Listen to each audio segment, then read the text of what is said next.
Hello बच्चों, चलिए प्रश्न पढ़ते हैं। प्रश्न दिया है श्वसनीय पथ है। विकल्प ए है अपचयी, विकल्प बी है एम्फीबॉलिक, विकल्प सी है उपचयी तथा विकल्प डी है ऊर्जा शोषी। तो इस प्रश्न में हमसे जो पूछा गया है वो श्वसनीय पथ के विषय में पूछा गया है कि वो निम्न विकल्पों में से क्या है। तो इस प्रश्न की जो मुख्य अवधारणा है, जो मुख्य अवधारणा इस प्रश्न की है वह श्वसनीय पथ के विषय में है। श्वसनीय पथ, श्वसनीय पथ। तो चलिए सबसे पहले हम यह समझते हैं कि श्वसनीय पथ क्या होता है। तो श्वसन की जो प्रक्रिया होती है उसमें क्या होता है, श्वसन में भोज्य पदार्थों का ऑक्सीकरण किया जाता है। भोज्य पदार्थों का ऑक्सीकरण किया जाता है। ऑक्सीकरण, भोज्य पदार्थों का ऑक्सीकरण किसमें किया जाता है? श्वसन की प्रक्रिया में किया जाता है। इन भोज्य पदार्थों के ऑक्सीकरण से क्या होती है? ऊर्जा प्राप्त होती है। ऊर्जा प्राप्त होती है। किससे होती है ऊर्जा प्राप्त? ये जो श्वसन के दौरान जो भोज्य पदार्थों का ऑक्सीकरण होता है उससे ऊर्जा प्राप्त होती है। तो ये जो होता है ये एक एम्फीबोलिक पथ होता है।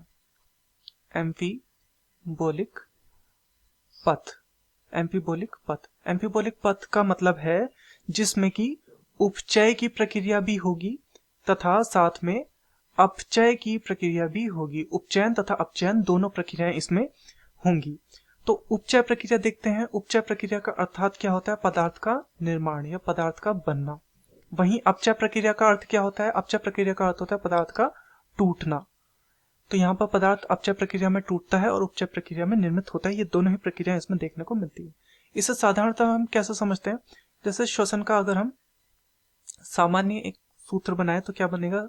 C6H12O6 यानी कि ग्लूकोज या भोज्य पदार्थ का इसका क्या होगा? ऑक्सीकरण होगा। ऑक्सीकरण के पश्चात क्या प्राप्त होगा? कार्बन डाइऑक्साइड प्राप्त होगी तथा जल प्राप्त होगा। साथ में 38 यानी कि 38 एटीपी अणु भी यहाँ पे क्या होते हैं? प्राप्त होते हैं, यानी कि ऊर्जा भी प्राप्त होती है। तो यहाँ पर हमने देखा कि ये जो ग्लूकोज का जो अणु था इसका क्या हो गया? इसका तो अपचयन हो गया। तो अपचयन हो गया अर्थात यहाँ पर अपचयी प्रक्रिया हो गई। वहीं दूसरी ओर यहाँ पर क्या है? 38 एटीपी अणु का निर्माण हुआ है। एटीपी अणु बने हैं तो इसका अर्थ यहाँ पर क्या हुआ है? यहाँ पर उपचयन की प्रक्रिया भी हुई है। तो इस प्रक्रिया के अंतर्गत हमने देखा कि अपचयन भी हो गया और उपचयन भी हो गया। तो चलिए विकल्पों को देखते हैं। विकल्प ए दिया है अपचयी। तो अपचयी जो होती है बिल्कुल होती है, परंतु केवल अपचयी नहीं होती, तो ये हमारा गलत हो जाएगा। विकल्प बी है एम्फीबोलिक। तो जैसा हमने देखा एम्फीबोलिक यानी कि उपचय और अपचय दोनों ही प्रक्रिया यहाँ पर होती है, तो ये हमारा सही है। विकल्प सी है उपचयी। तो उपचयी प्रक्रिया होती है परंतु केवल उपचय नहीं होती, तो ये हमारा गलत हो जाएगा। विकल्प डी है ऊर्जा शोषित। तो यहाँ पे ऊर्जा का अवशोषण नहीं होता बल्कि यहाँ पर ऊर्जा निकलती है, तो ये हमारा गलत हो जाएगा। तो दिए गए प्रश्न का सही उत्तर होगा विकल्प बी एम्फीबोलिक। मैं आशा करता हूं आपकी यह समझ में आया होगा। धन्यवाद।